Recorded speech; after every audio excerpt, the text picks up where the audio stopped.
The most pressing issues facing pollinators today depends a little bit on whether you're talking about managed pollinators or wild pollinators, I think. For wild pollinators, land use change is arguably the biggest factor affecting their populations. As we convert wild habitat to urban or agricultural habitat, we lose diversity and abundance of pollinators. Other factors for wild pollinators include climate change, invasive species, pathogens, and pesticides, among others.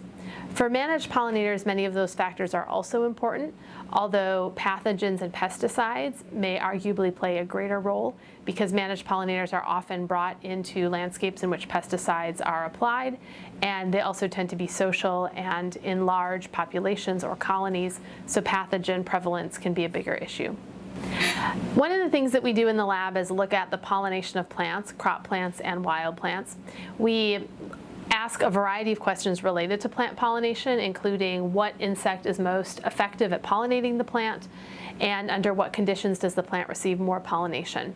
And so one of the ways to answer that question is to take the plant's stigma, which is the female reproductive part where the pollen is deposited, and wash that to remove any pollen that was deposited on the stigma.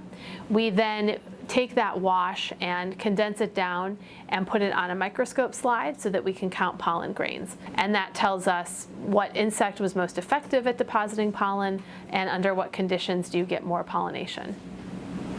One of the research projects that we're currently doing that's led to positive changes is on blueberry pollination. We're working with a number of different farmers to look at how the density of bees that they bring into the farm affects pollination. We're also looking at whether or not blueberries benefit from cross-pollination.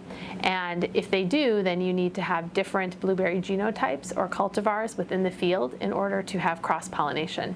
And we found that blueberries do benefit from cross-pollination, and it is best to have multiple cultivars or genotypes within a field.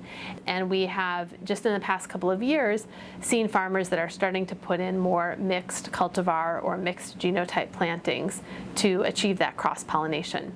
We also found that blueberries benefit from having managed bumblebees in addition to managed honeybees, and we've seen some farmers start to bring those in and start to adopt some of the recommendations that we have for stocking density.